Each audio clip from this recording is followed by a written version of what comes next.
Hi everyone, my name is Gerald Galing and welcome back to our new vlog. And it's been a while since super naglaylo talaga ako sa vlogging and of course sa podcasting. And gusto ko lang na makumusta kayo and sobrang na-miss ko ang gawin ito.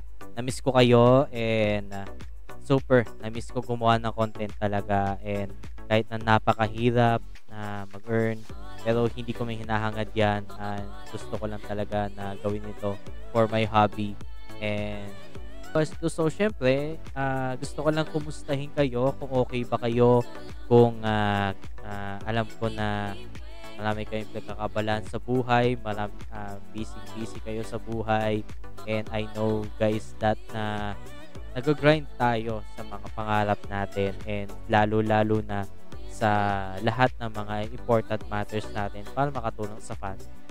So going on to our vlog, gusto ko lang i-share sa inyo syempre ang life updates ko. Napakahabang kwento kung magkukwento ako dito.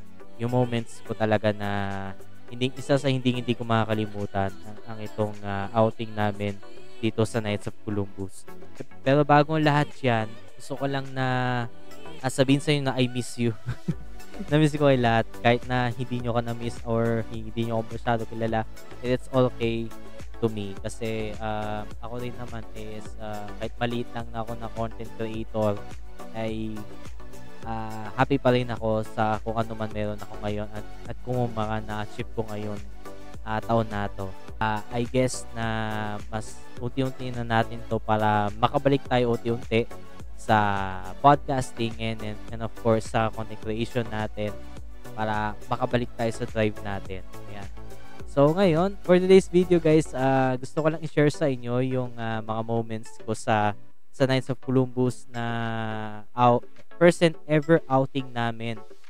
So syempre, hindi lang kami mga brother knights na nag-enjoy dito kundi mostly kasama yung mga asawa nila at mga families nila para mag-enjoy din sila sa pupuntang outing. So, ayun. Ayoko na patagalin to and simulan natin ang kwentuhan. So, ayun. Good morning sa inyo and I'm Gerald Galing. Ito ang vlog natin for today. So, as you can see, nahihanda ako ng mga gamit ko and gumising ako na maaga and super excited ako. Halos hindi ako nakatulog. Ito na yung mga gamit namin. And then fast forward is syempre hinanda ko na yung mga inumin ko, chichirya namin, mga snacks, ganyan, mga nabili namin and yung mga snacks na available sa bahay is kinuha ko na rin, no? So dalawa kami ni Kuya, nag-double check na mga gamit, tapos gumayak na kami and umalis na kami, pumunta kami Kwasay para hindi kami malate sa call time namin. So nung pagdating namin sa Kwasay ay ilan pa lang sila or hindi pa masyado marami dahil yung iba ay medyo malilate sa call time kasi yung iba may dadalhin na niluto, may dadalhin na pagkain, ganyan. Kaya understandable naman yun kasi sila yung tumoka nun and ayun. Pero enjoy naman, no? Enjoy naman kami lahat, no? So nakalis naman kami ng Patiwasay, no? So ayun. And na place na to, syempre nasa bandang San Fernando na kami, kaka-exit lang ng NLEX and habang nasa biyahe na syempre nagmumuni-muni ako. Iyan yung isa sa mahilig kong gawin pag nasa sasakyan ako and kapag mahaba-haba yung biyahe na pupuntahan, which is ito, Zambales yung pupuntahan namin. So as you can see, itong sarili ko ay nagmumuni-muni ako, no? Ayan. So, yan yung isa sa hilig kong gawin kasi sa mga bagay na yan, mahilig akong mag-reminisce sa mga bagay-bagay and mag-realize sa mga bagay-bagay din. So, medyo traffic that time just sa San Fernando and napatunga na lang ako and of course, habang nasa mahabang biyahe ako ay nanood ako ng film, nanood ako ng mga video sa YouTube habang nasa biyahe ako. Pero buti na lang nakapag-load ako the day before na pag-alis namin. So yun, pinagmasdan ko ang mga paligid yan. Minsan ay pagdaldalan na sa katabi o kay Kuya. Kaya ayun ang nangyayari. So, nandito rin kami sa Bataan, no? So, nakailang stopover kami para umihi, no? Naghanap ng mga gasoline stations para doon mag-stopover. Di syempre, matik na yon para may kapag kami naihi, eh, iihi na rin. Pumuntang CR. So, ayun, hanggang sa makarating na kami ng Balanga dito sa Bataan, eh, napuntahan namin tong simbahan na to, no? So, actually, cathedral siya, no? Yung Balanga. Kasi meron siya cathedral and maganda yung interior niya. Itong clips na to kasi maikli lang siya and dalawa lang or ilan lang and may ilang pictures din ako na nakita dito kasi hindi ko masyado na videohan yung paligid na mismo ng simbahan dito sa Balanga, Bataan. Kaya ito yung some clips na makikita nyo. Ito yung interior, ito yung loob, ayan, masyado mabilis ano. Kaya ayan, pinicturean ko tapos dasal-dasal kami and then nagpicturean kami dyan that time. Kaya parang medyo naging mabilis yung aming pilgrimage dyan. Actually, dalawa lang yung simbahan na pinuntahan namin nung nag-pilgrimage kami dyan sa Bataan. Tapos yung second one is yung ipapakita ko sa inyo. Okay, ayun, fast forward. Ito na yung pagbaba namin sa San Roque Chapel. Then ito mismo yung clip na yun or ipapakita ko sa inyo dahil ito yung isa sa moments na nagustuhan ko rin. So, you can see, ito, tinuro ko si Kuya. Ayan, so naglalakad-lakad ako, pinagmamasdan ko yung mga paligid. Ayan, siyempre, napapogi ako dyan, no? Ayan. So, ito yung chapel, ito yung itsura niya, tinuturo ko sa likod ko. And then, after nyan, papasok na kami, magdadasal-dasal kami. And papakita ko sa inyo yung, ayan, yung picture at yung mismong loob. Papakita ko sa inyo. And sobrang ganda and napakatahimik yung ambience niyan and super ganda, no? Talagang wala akong masabi talaga and mapapadasal ka na lang sa sobrang tahimik mismo ng chapel at wala masyadong maingay ay dahil parang ma-feel mo yung presence ni Lord kapag nagdasal ka sa ganyang chapel na sobrang quiet talaga. And after noon, dali-dali na kami nagpicture para mag-double time kami para makapunta na agad kami sa resort ng mga before lunch. Kasi para sakto rin kami sa oras at hindi mabawasan yung oras namin sa pagpunta mismo sa resort. Diba? So ito yung clips na yan. So makikita nyo mismo yung yan mismo yung pinakalabas niyan and ayun lang mismo yung moments ko talaga from morning until before lunch, no? So ayun, ito na yung part ng ating beach resort which is at ito na, nandito na kami sa pinakamagandang event, no? So nandito na kami sa Capones Beach Resort. So ipapakita ko yung some clips and kukwentuhan ko kayo sa mga naging moments namin sa buong araw hanggang gabi. No? So, andito na rin tayo sa Capones Vista Beach Resort and as you can see, ito na yung tarpaulin namin na Knights of Columbus Council 18,500 and of course, kasunod yan is binidyoan ko tong cafeteria na ipapakita ko ngayon and as you can see, mafe-feel mo talaga yung summer vibes dito sa cafeteria. Makikita mo dito maraming liquors, mga alak ganyan, mga panggawa ng cocktails, yung mga menu fruits and mga wordings na nandito. And then syempre makikita natin yung dalawang staff dito na ang gwapo at magandang staff dito na syempre kumaway sa atin ngayon dyan sa video na yan. And look at this.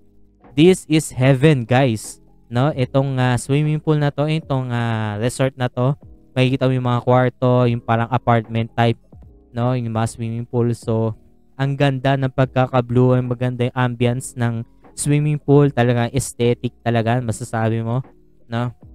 Ito yung first swimming pool, no? Mula mababaw hanggang malalim. Then ito naman yung second swimming pool. Actually, ito yung pinakamababaw, parang kiddie pool ito kasi ano lang siya, makikita nyo, ayun, 3 feet lang siya. Kitang-kita nyo dyan, no? No, doon sa unang swimming pool, yun yung 4 feet to 5 feet ata yun. So, ito naman yung beach, no? So, as you can see, kita yung Capones Island. Ang ganda ng pagkaka-blue ng dagat. Ayan, sobrang ganda ng beach. Ang ganda ng view, no? So, ito ko, enjoy na enjoy ang peg natin. So, kasama si Kuya and nakakaway-kaway tayo. Ito naman yung sa kasama natin, no? Na naki-A sa atin. O yan. Si Kuya Neon naki-A sa atin. And ito yung mga other clips na hiningi ko sa mga kasama din natin. Ayan. Na ipapakita ko sa inyo. So ito rin yung mga some clips na nakuha ng ating mga kasamahan. Makikita rin natin yung beach, no? Yung white sands natin. And ito yung sunset shot natin, no? As you can see, ang ganda, no? No, ito yung place, yung paligid. Ito yung saktong-sakto, ang ganda ng sunset. Ito yung galing sa kasamahan natin. So, ayun, napakita natin yung at the rest, no? So, syempre, hindi ko palalampasin ang ipakita sa inyo yung aking kwarto o aming kwarto na aming kuya after lunch. So, ayun, makikita dito ang kung gaano kaganda ang naging kwarto namin ni kuya. So, ito, papakita ko sa inyo.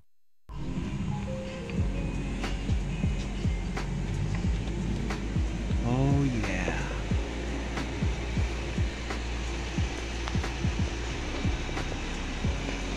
What the heck? So this is yan. Ito may aircon dito. Tingnan natin ang CR. Oh yes. Oh yes. Oh, ito yung CR guys. Ayan. Oh, can you look at this? Look at this. Oh, shower. Ito yung shower nila. Ayan.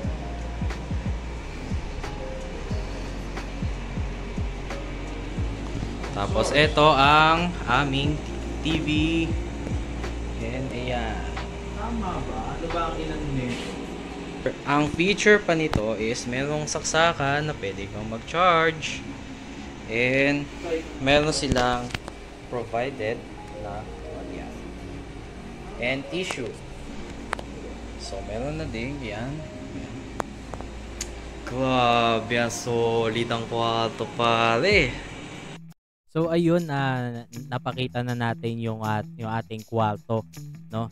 So as you can see, napakaganda yung pinakita kong clip sa inyo, yung montage, then yung short tour kasi kahit sobrang liit ng kwarto na yun, super affordable na rin yung sa amin ni Kuya. And after nun, kasi nag-lunch muna kami bago kami pumunta sa mga kwarto namin and dalhin yung mga gamit namin dun sa kwarto. And then after mag-lunch, din syempre naglabasan na ng bote yung kanya-kanyang bote. Alam nyo na, di syempre mga matatanda, mostly mga kasama natin, and syempre magdadala yun ng pang-inom, ganyan, mga whiskey, ganyan. Syempre hindi na maiwasan talaga yan kasi ganong edaran yung kasama natin eh. So syempre bago tayo sumalok sa inuman talaga ay nung naibigay na sa amin yung mga susi ng kwarto and then yung wifi. Ito yung maganda rin dito. Yung wifi mismo ng resort is iba-iba. Kada kwarto ito. So by dual siya, by group, individual. Iba-iba po yung password mismo ng wifi ng resort. Yun yung pang-guest sa mga gustong connect do sa wifi. Hindi siya pare-parehas, hindi siya pare-pareho, kundi magkakaiba po ng password code o ng wifi code para makakonect sa stable internet.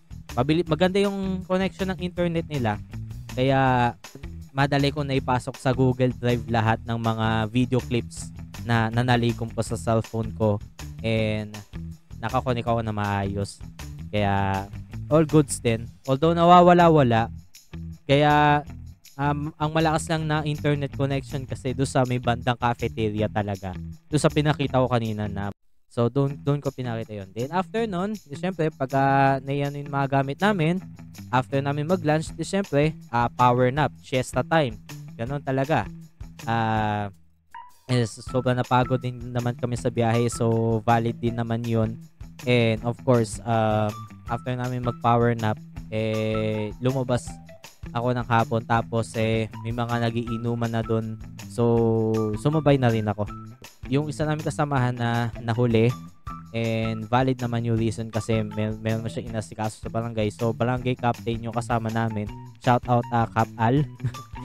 Kapitan Albert Estrella, ang isa sa siya po yung pumili ng Capones. Pero originally talaga, backstory, actually maglalaon yun dapat kami. Yun ang original plan kasi maglalaon yun kami. Pero masyado raw malayo, no, yung San Juan La Union.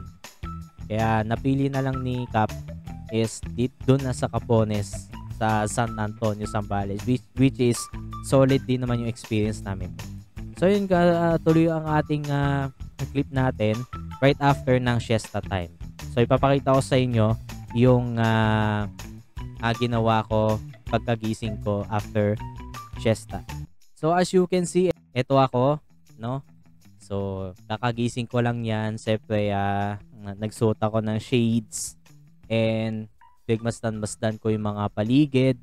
Ayan, pigmasdan ko yung pool.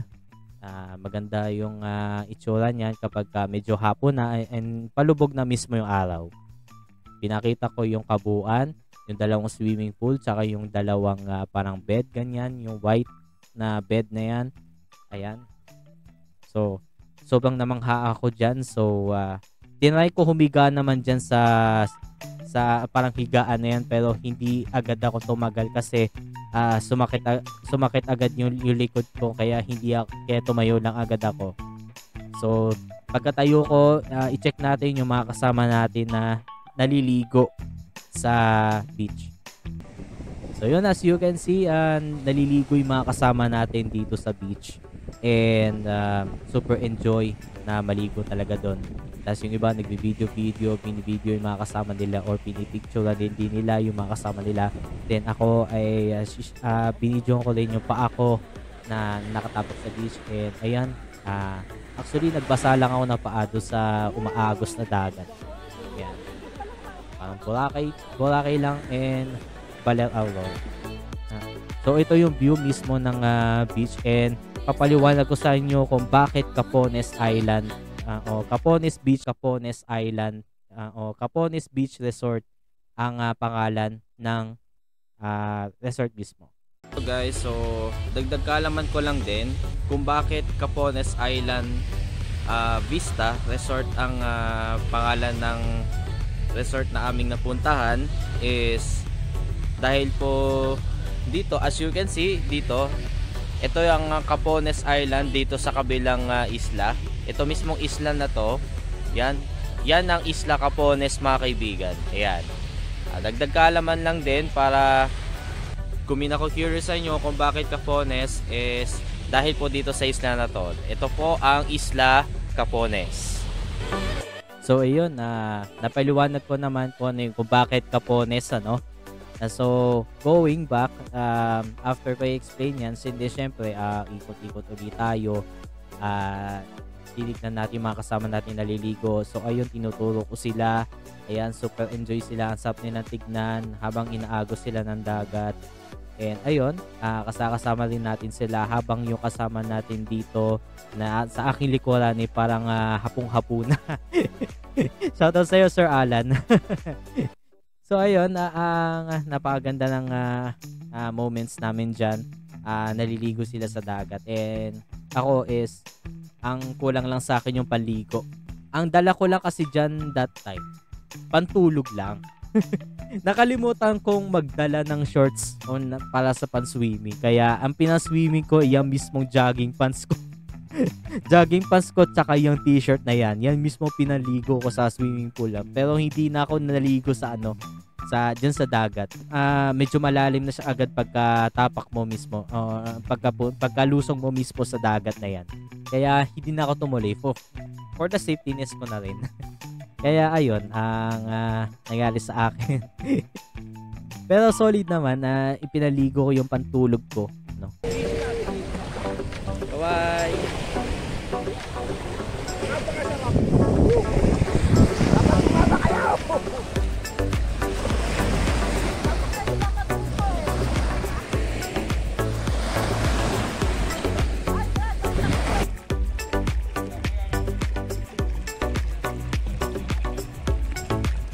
Kaway, kaway.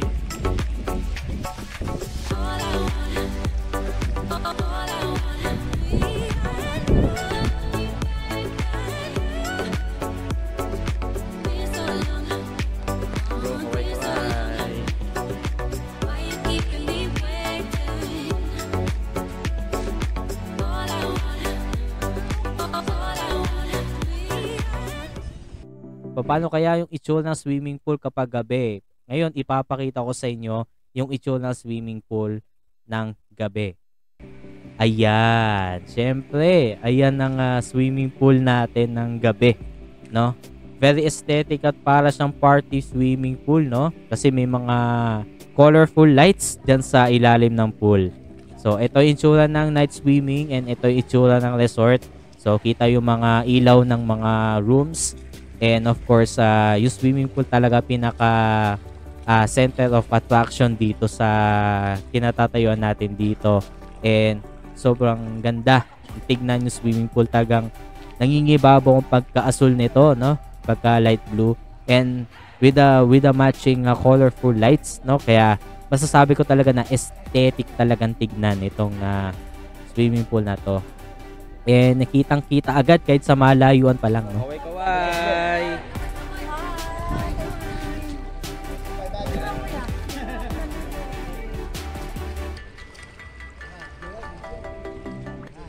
Kaway, kaway. Nakaan to video.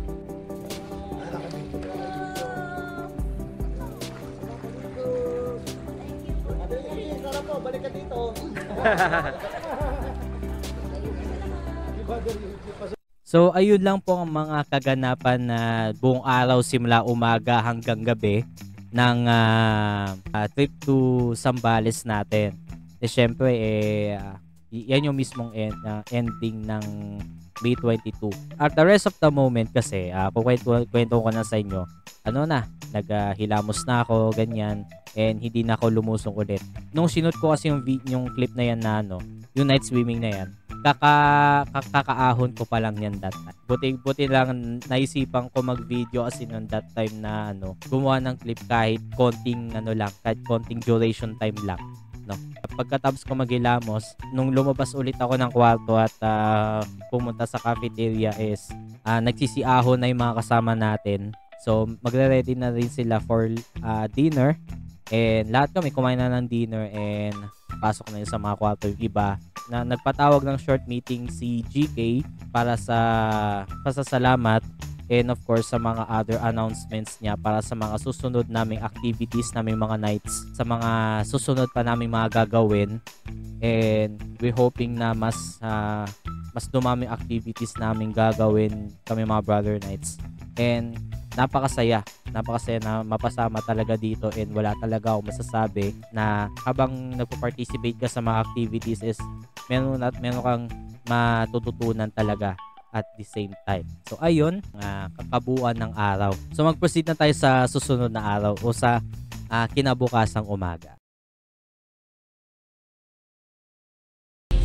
Hey yo, good morning sa inyo and have a grateful day sa inyo and hoping na mas makabuluhan ang umaga natin ngayon dahil we're still here at Capones Beach Resort and super ganda ng morning dito at lalo na't nag-overnight ka dito. So yung the ambience of this resort and the ambience of environment. So as you can see dito sa aking likuran, yung ating resort, no?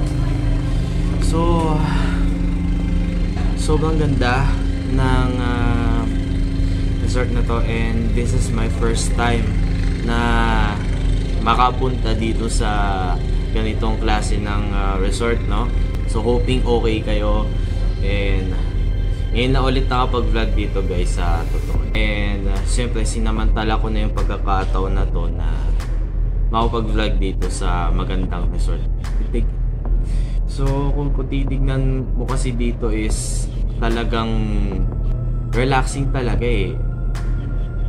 Talagang mapapamuni-muni ka, lalo na tong yung dagat, lalo na yung itong pool, itong ambience ng mga kwarto. It's a perfect for this kind of relaxation, kasi talaga mo namang kahit saan na pwedeng mapagtatambayan, pero ang view is magkaliwat kanan na maganda. So masarap tignan ng dagat kapag umaga, kapag nagkakape. Wala talagang masabi, talagang sobrang namamangha ako sa ganda ng dagat. Super. Hindi ko in-expect na kaming mga Knights of Columbus at aming mga pamilya is makakapag-outing or team building dito sa resort na to. So hoping guys na masubukan nyo to resort na to na Capones Beach Resort. So not sponsored, pero hoping na masubukan nyo to. So ang location nito ng Capones Beach Resort is dito sa San Antonio, Zambales. If may familiar sa inyo na dito sa resort na ito, you can tell to your friends and share your moments here. And sobra talaga na-amaze ako sa nangyayari talaga dito sa outing talaga. So this is na morning, and kaapon pa kami dito, May 22. So ngayon, May 23 na dito sa resort, o dito sa araw na to. Mapapanood nyo to kinabukasan na 24 o kaya mga malapit na mag-June, di ba? Kasi ngayon lang siguro to nakapag-upload, ganyan. And wala na ako masabi, talagang sa-stress relief ka talaga sa environment. Talagang matatanaw mo rito yung Capones Island, matatanaw mo yung dagat, kung gaano kaganda ang dagat, na bughaw ang dagat, diba? So yun lamang po guys, and have you enjoyed this vlog, and maraming salamat, and hoping na solid yung paghintay ninyo sa aking pag-upload and sa episode. So hoping na unti-unti ko nang may babalik ang pag-release ng podcast, and nag-isip na rin ako kung paano natin may update yung show natin, kasi nothing's new yung ginagawa kong show. And ayun, hoping you help me sa mga kapwa ko podcasters dyan. And maraming salamat if you still waiting for my new episodes. So sa paglaylo ko, ang dami lang nangyari sa buhay ko, and ang dami lang din na ginagawa para sa life ko, and hindi ko na masyado natututukan ng podcasting. So maraming salamat if kasi nagkaroon lang ako ng pagkakataon na mag-vlog ulit, dahil maganda yung, hindi na sa maganda yung resort na aming pupuntahan, kundi vlog ulit para may update kayo guys. So kung kahit ilan lang tayo at still waiting ka pa rin sa ating contents na ating ilalabas, maraming salamat sa iyo at God bless you. So hoping na masubukan nyo to, kahit na medyo expensive, pero solid yung experience. Hindi nyo maiisip yung price, hindi nyo maiisip yung kung gaano ka-expensive, kung masyado kayong namamahalan. Kaya yung enjoyment experience nyo lang dito is maano nyo lang dito. So, yun lang. And So ayun na makikita rin mismo ang Capones Beach Resort dito sa San Antonio, Zambales. So kagaya na sinabi ko dyan sa clip na yan, no? Actually, please bear with me kasi yung clip kasi na yan is bagong gising pa lang ako niyan kasi nagising ako mga 5 AM na rin ako nagising. So todo gayak na ako niyan, naligo na ako agad. Tapos nag-video na ako niyan mga 6 na, no? Kasi ang Zumba rin namin ng umaga is 7:30. So bale naging 8 na rin kasi medyo late na rin kasi yung iba bagang naligo sa dagat, yung iba naligo na sa swimming pool, yung iba nagkukwentuhan na lang yung iba doon pa sa may beach, no? So kaya medyo nahirapan si DGK na tawagin yung mga kasama namin para magtipon-tipon para gawin na yung Zumba. So itong next na ipapakita ko sa inyo, talaga ito yung pinaka Zumba namin. Pinaka memorable at napaka-enjoy na Zumba yung ginawa na talaga namin. And syempre, napakagaling ng aming Zumba instructor dito, which is yung kuya ko. Yung kuya ko yung ginawin nilang Zumba instructor dito. And syempre, sinalo naman siya ni Ate Dolo, no? Yung asawa ni DGK, para mag-lead naman sa Zumba natin, and mag-instant Zumba instructor din yung si Ate Dolo. So shoutout sa inyo, and ito yung Zumba time na papakita ko sa inyo. Itong Zumba clip na ito ay syempre kasabay din ito yung after Zumba din namin. Nag-breakfast na kami agad, pero hindi ko nakuha na yung shot yung mga pagkain namin, pero nakabalot na sa plastic yun, din mga nasa plato na yun. Yun yung mga in-order namin last night na mga tapsilog, ganyan yung ihahanda kinabukasan ng mga staffs ng Capones. Kaya ang sarap ng breakfast, nakakain kami together, and ayun, nag-boat activities na rin sila. And pagkatapos yun, dire-diretso na, konting pahinga, tapos uwian na. So ipapakita ko yung mga clips na to, and ito yung Zumba na papakita ko sa inyo, and ito yung Zumba time.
And so ayun na right after mismo ng mga activities na 'yan, nagpahinga kami ng konti tapos hinintay namin na yung susunod sa amin, taga Nissan Baliwag ata yun yung ano, yung papalit sa amin on that time. Tapos nagadali na kami mag-picture together with whole Brother Knights and of course with Brother Knights family na rin para dali-dali na rin kaming sumakay ng bus and para makaalis na rin. So ayun, kasi dire-diretso na kami uwi. Tapos nag-stop over kami sa isang kalendarya para kumain ng lunch, ganyan. Para may laman yung mga tiyan namin. And after namin mag-lunch, dire-diretso na rin pauwi ng Bulacan. Ayun lamang ang pinaka-kabuuan ng or summarized story ng aking experience ng ng team building ng Knights of Columbus Council 18500. So, thank you very much for watching guys to our vlog, and kung gusto pa ng mga ganitong klase na contents, kung gusto pa ng podcast, and don't forget to subscribe sa YouTube channel ko, sa Facebook page ko, at sa lahat ng mga social media sites na makikita mo sa description below kung saan mo ko mahanap. And welcome back sa akin. And super saya na nagawa ko ulit itong vlog natin. And nakapag-setup din ng ganito. So, thank you very much sa mga nanood. And kung nakabot ka dito, gusto ko lang mag-thank you sa'yo dahil nakinig ka sa kwento ng buhay ko. And sobrang dami na nangyari in the past months or weeks, ganyan. Ang dami na nangyari. And ayun, naging busy na rin sa personal life ko na rin. Kaya super thank you at nakabot ka dito. So, this is Gerald Galing. Always remember, just keep spreading positivity, stay motivated, and live well. Thank you very much, guys, for tuning in to our vlog. See you on the next one. And Viva Jesus, Ave Maria. See you on the next one.